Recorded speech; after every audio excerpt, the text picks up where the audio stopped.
Okay, so stream is up, and we're just trying to get a classroom computer up and running. This. Come on.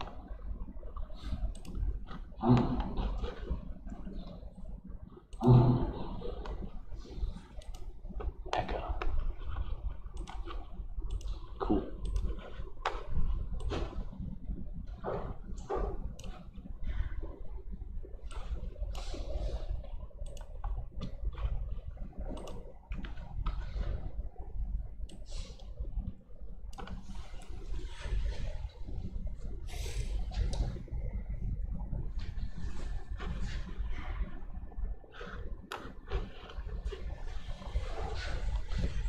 Cool. All right, we're back. And we had pushed off project number 3 till tomorrow. Trying to get back into everything. Here we go.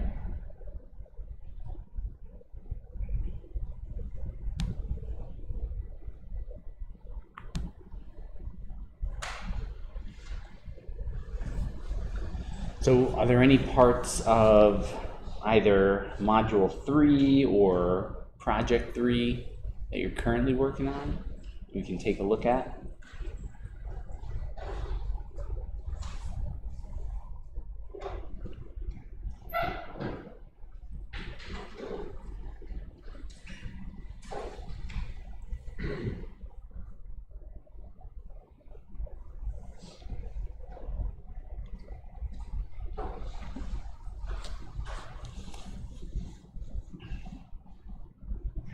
Nothing right off the bat.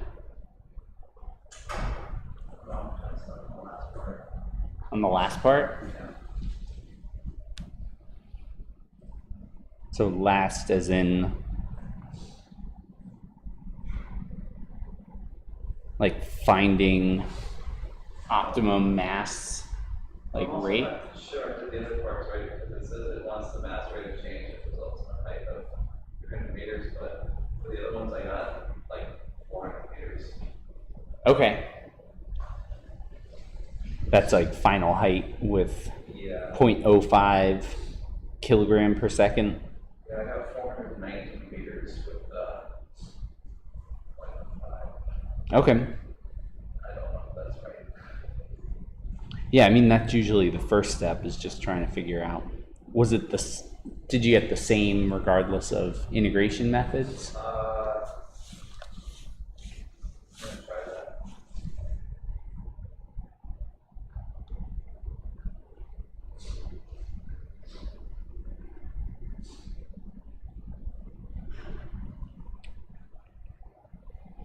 Yeah, I think I was talking about this last week, about how this project is set up in a way, like you can copy and paste the same kind of process to any numerical methods. Like, make sure it at least seems right. Like, can you like if our mass and our velocity are related by a log scale, then there's got to be, then we're doing something right. If it looks different than that, then something's wrong, either integration method or how we defined it. And those should be the same, right? Yeah. Yeah, and so if you know that mass and velocity are correctly related, then velocity and position should also have the same kind of relation. So you know something's got to be right, like the integration of velocity to position. It's a little easier to do than like rocket science sort of integration.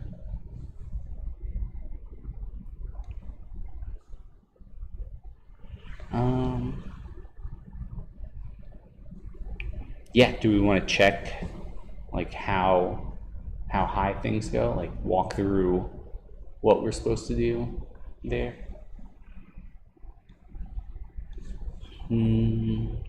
Yeah, we'd start off with a simple rocket.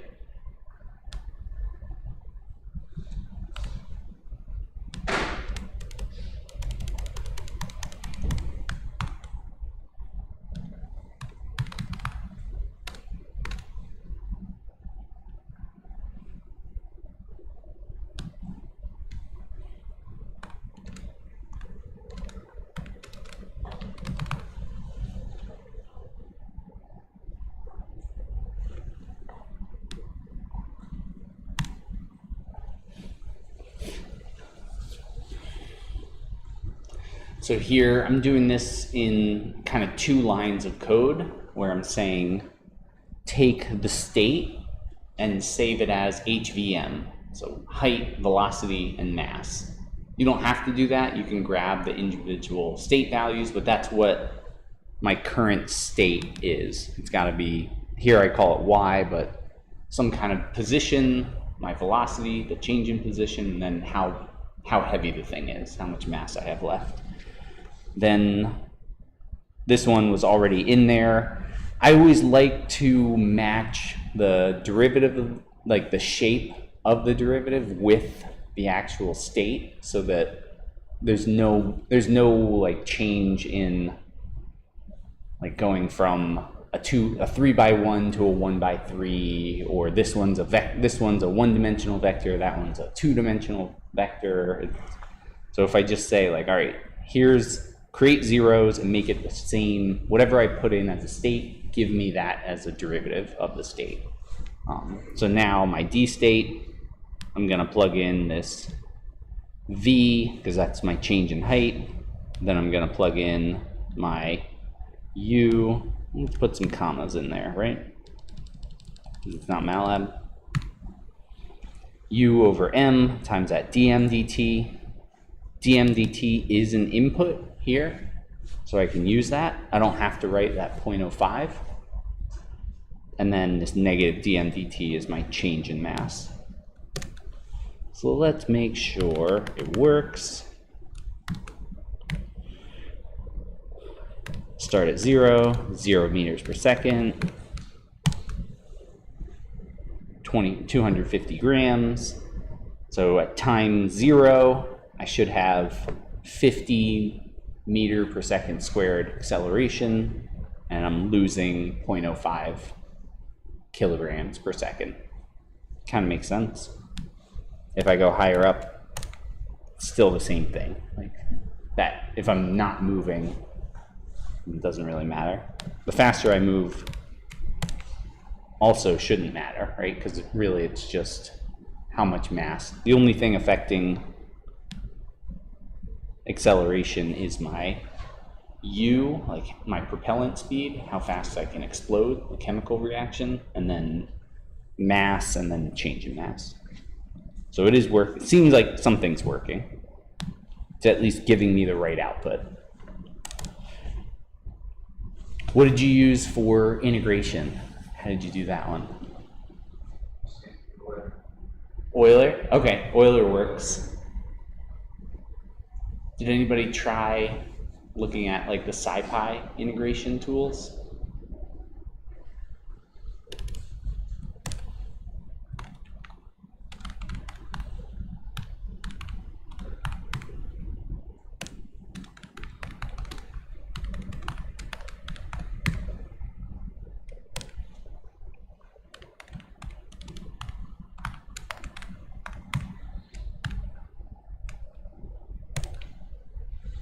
And I'm bringing this up because like we've dove into, so in the homeworks, like we looked at a few different integration methods. They're all very simple. We looked at 1 or 2 implicit methods where we had some kind of like updating before moving on to the next time step. And then we looked at a bunch of explicit methods.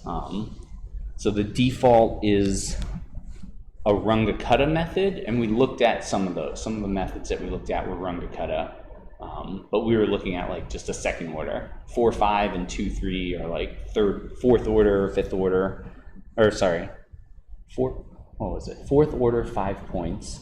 Second order, 3 points, something like that. I forget. I always forget what the 2, 3, and 4, 5 are. Order 5. There we go. Order 5, 4.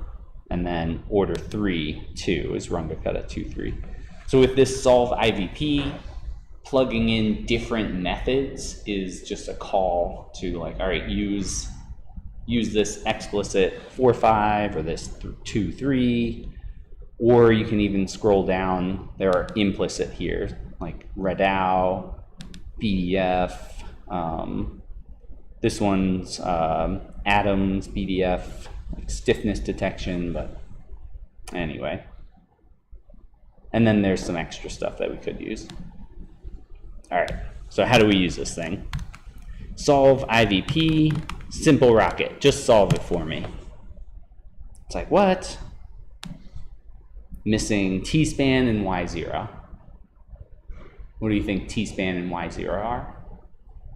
Based on like our integration so far.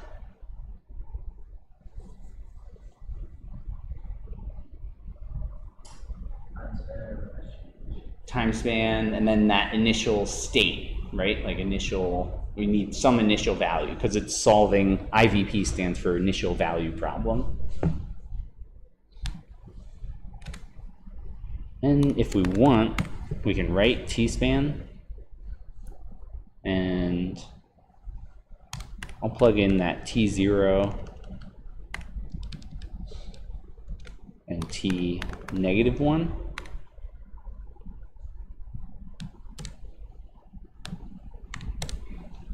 And then Y0.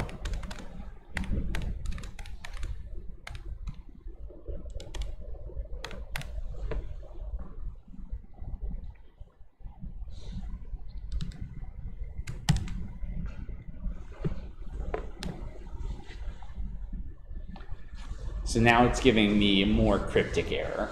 It's like it can't unpack a non-iterable float object. This one's a little harder to figure out. So if we scroll to the bottom, we can see right here, that's where it's having a problem. So there's something wrong with the way that I entered my state or my initial state, like something's weird there.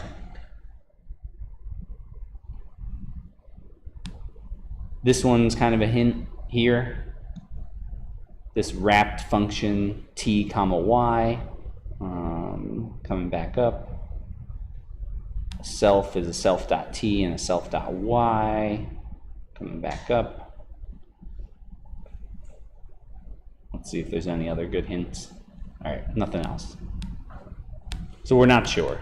At least I didn't find anything.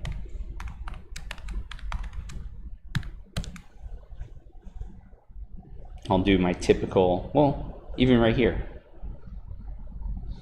My function should be t and y, and then that y of 0 is that y of t0. So let's go down, look at one of the examples.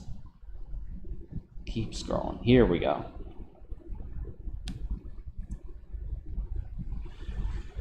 So in this case, there's like an exponential decay kind of problem. Inputs are t and y, but t is not actually used as part of the function. So t has to be there because it's going to look for some input of time. You don't have to use it in your function. So that's the main thing that's missing here. I can solve that in two ways. I can either add a t up here, or I can add it as I call it. I'll add it down here.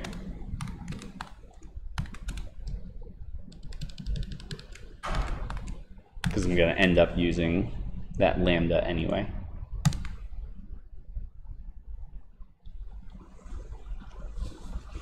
And then the output here, I didn't set up any for loops, I didn't initialize any arrays. All that stuff is happening in the background, like inside solve IVP. But for the most part, the main things that it's giving us are time. So it's changing how big the time steps are depending on how well it thinks it's solving the problem. And then y is going to be our state at each one of those time points. So usually what I do is say SOL is that.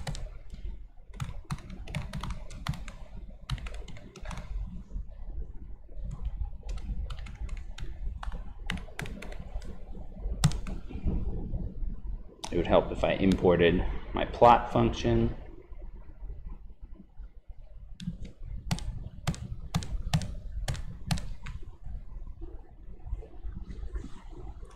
I only got like a couple of data points, I couldn't, they are, here it's kind of interpolating between them. But, so really what it did was it kept making the time step bigger because the solution was kind of converging quicker.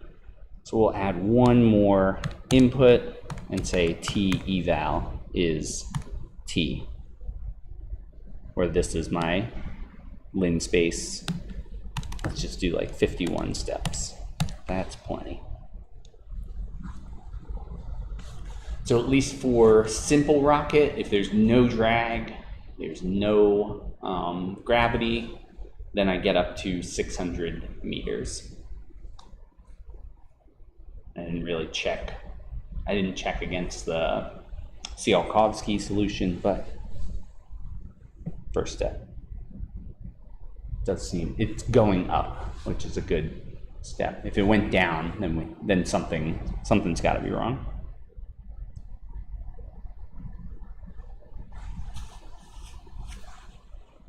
Anyway, new way kind of approaching this. We're still doing exactly what we did in the homeworks, where we're kind of setting up what is the initial value, what is my differential equation. It's just a lot of the stuff that we kind of had to set up, like initializing vectors, defining time on different, here we're still defining time, right? We still need to choose when we want to evaluate this thing. And then we can even say evaluate it at these time points.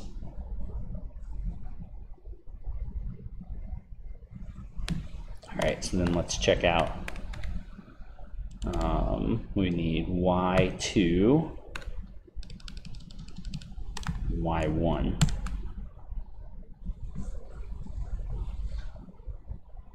How does that look for velocity versus mass?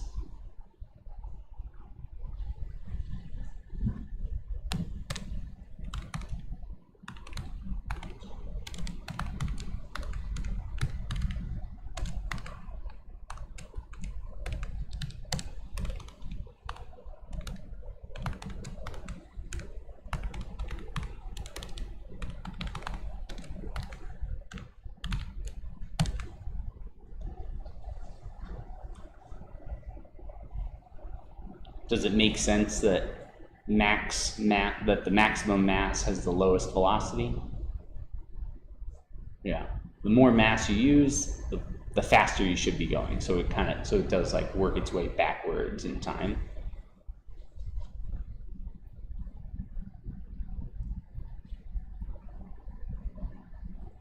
And then, do you want to grab this?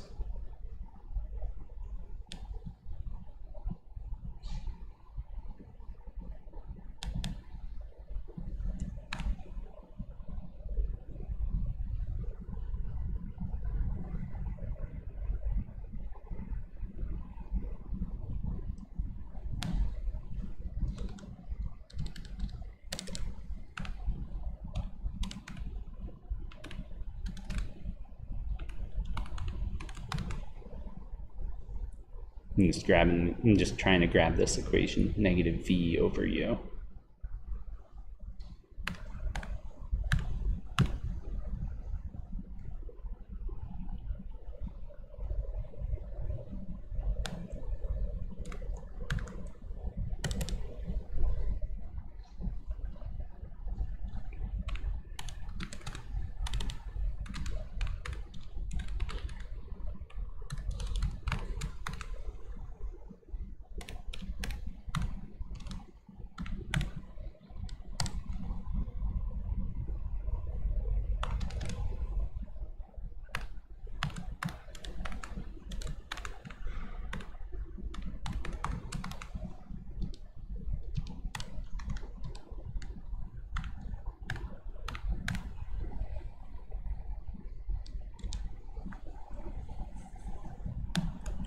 All like MT and VT.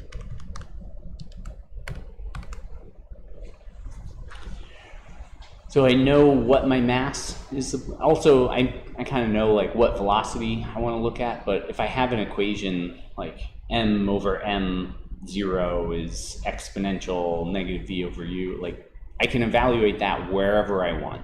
I can plug in any mass and look at any change in velocity, or vice versa. I can look at any velocity and look at what was the change in mass. So why not? I'll say that mass is going to go from final to initial, and then VT is going to be that actual like inverted equation.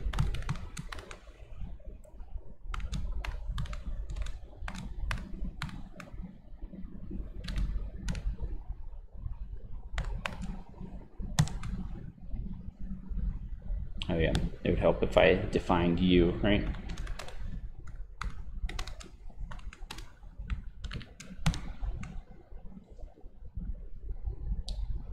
And then I should use this one, MT. There we go. Looking pretty darn good.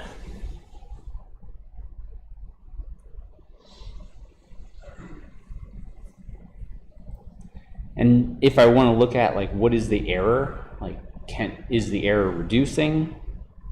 I don't have to use this MT. I could say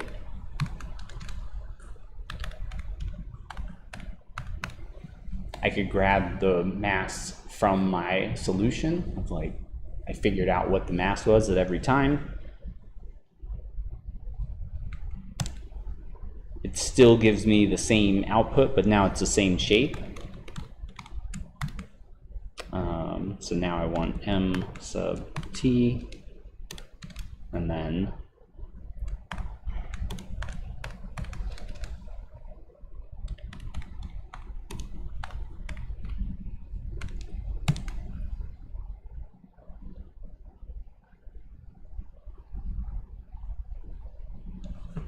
it doesn't look right.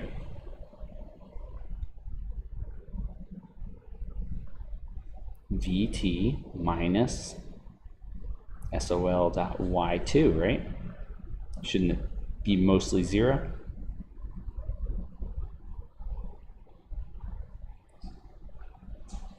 What did I do wrong there?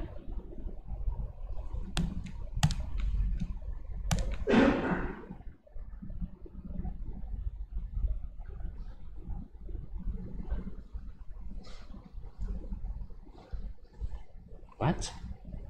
What am I missing? Because these look the same, so it should be like really small, right?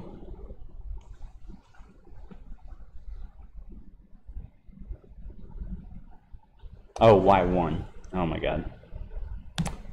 Y2 is our mass. There we go. Okay. Now I can get into the nitty-gritty of like, which method is better? Should I use an implicit method, an explicit? Is 2, 3 good enough? Is 4, 5 better? So for the most part, we're just trying to see like, will it match? Like, is it good enough?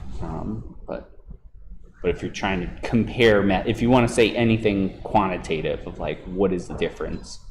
This is much better like lens for that. So now I could say like method, right? Method.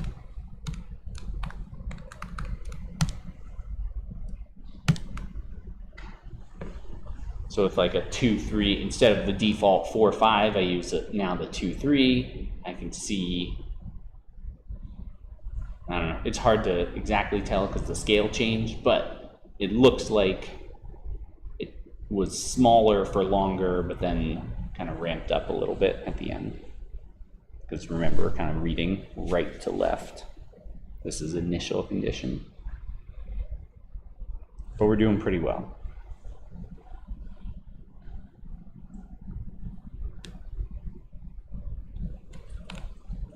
This one worked, so let's just plug it in again. At least it didn't do anything super wrong.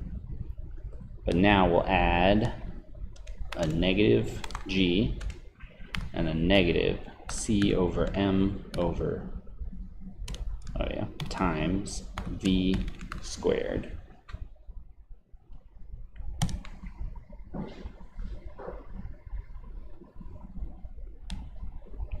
Let's just grab all this stuff. We already did this hard work, right?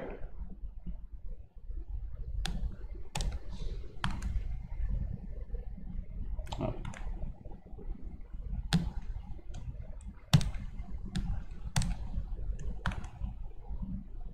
And instead of simple rocket, we're going to write rocket.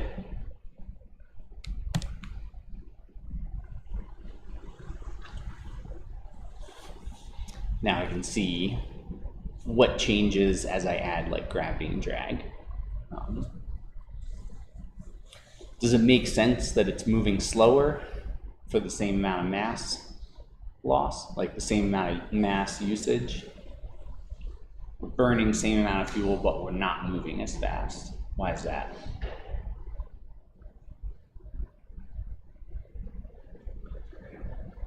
Drag's part of it, yep.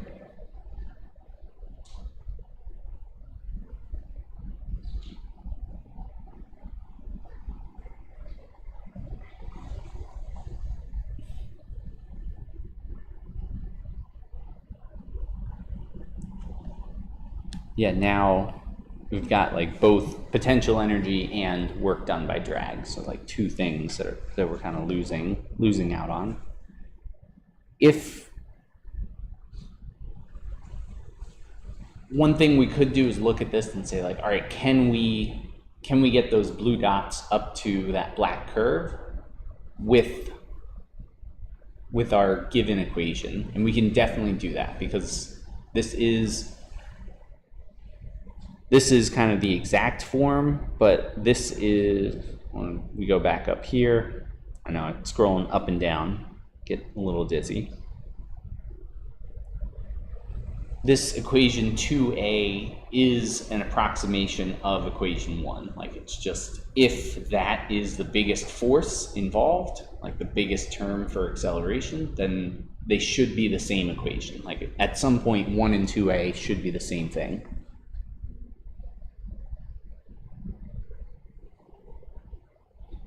So we can try that. We'll add a dm dt equals, oh yeah, I should grab this stuff, right?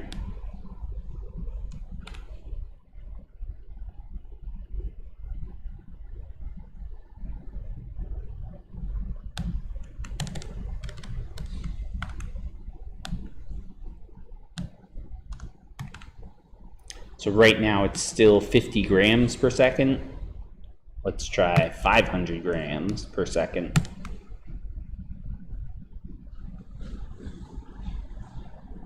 Much closer.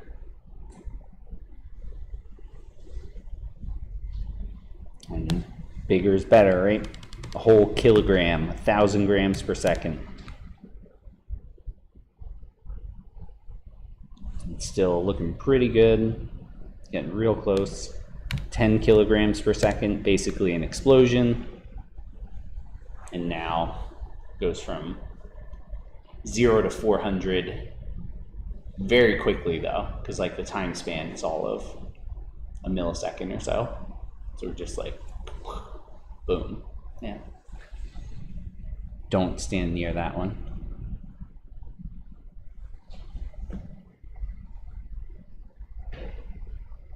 All right, let's put it back to 0.05 and then do a double check.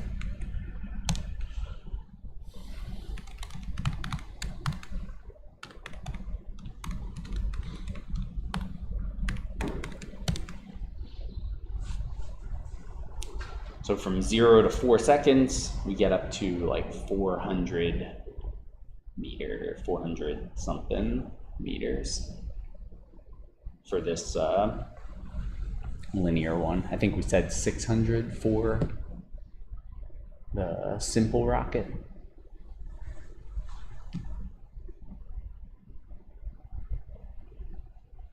But we could check, right?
The scales might be a little too wide here. Maybe we've got to get rid of like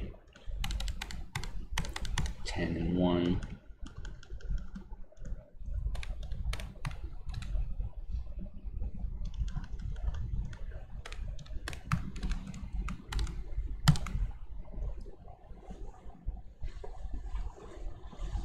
So here I'm looking at like how slowly mass is, like what are the different curves, like what's the final height there.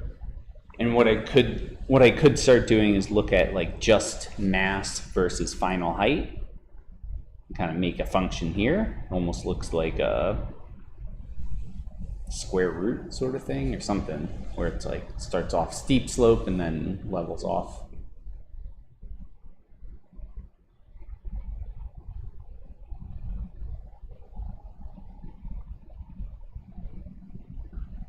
And that's the idea for like the last one, is that based on a given dmdt, how high do you get, and like match that to the desired one.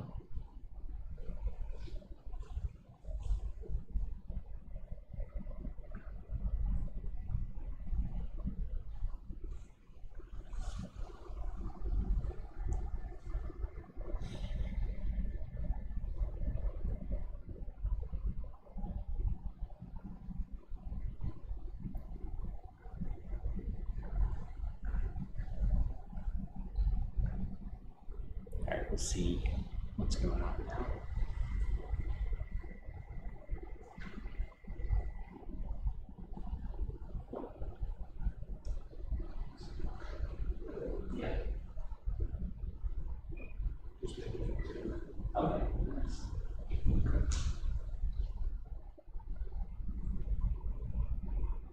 Okay.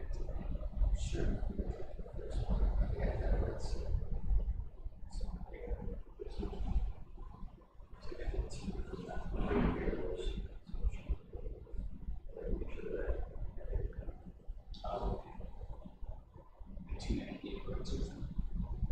Yes. Yeah. Okay.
really need to compare the images or yes, 0.25 down to 0.5.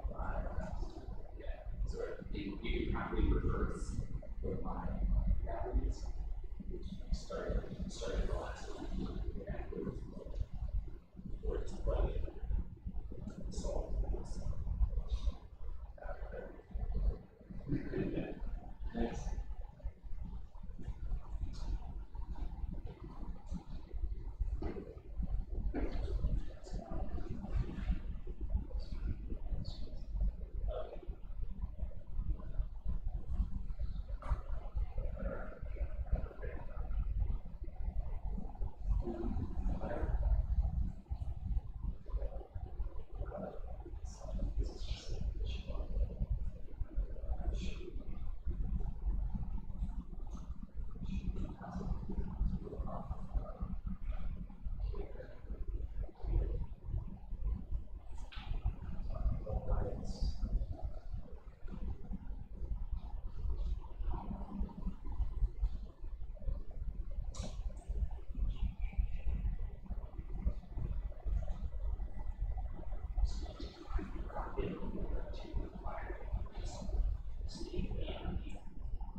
All right, so one thing that came up as we were trying to figure out, we were troubleshooting like what is the error between one integration method and that CL cog. So we have a solution for a differential equation. How do we evaluate the error? So what we had done was, at first I just said, hey, I can define mass wherever I want, so let me define it from final to initial. And when I do that, I'm gonna run top to bottom. There we go. When I do that, everything looks fine. the velocity and the mass are related exactly the way that I think they are.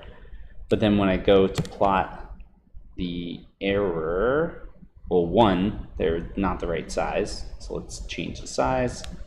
Call this one 51. So I'll manually match the size. And now I have that it goes from 400 to negative 400. Like something, there's no way that this line has a 400 meter per second error. Like 1, I could buy that. 1 to 2, it's probably more like 0.5 and 0.6. So let's kind of dig into why is this happening.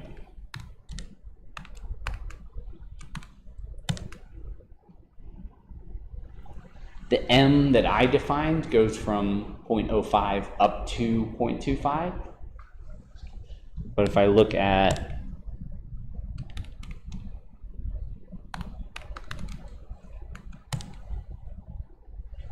Y2, it's going from 0.25 down to 0.05. So time is reversed. We can fix this 2 ways, right? Like here, the masses are, let me see, 0.05, 0.054, 0.058. Like they're the exact same masses, right? At least as far as I can tell. I don't see any mismatches. So I could reverse, I could take this and say colon, -1, and just start at the end and go back to the beginning. And that's what that colon. So the indexing is start, stop, step. So if my step size is -1, I'm starting at the beginning, going to the end, stepping backwards. And that one works. Or I could plug in, do what we had first done, of like, say that MT is that Y2 value. So now it matches because I'm using this Y2 as my MT, and then I don't need to like index this thing backwards. I can just look at it this way.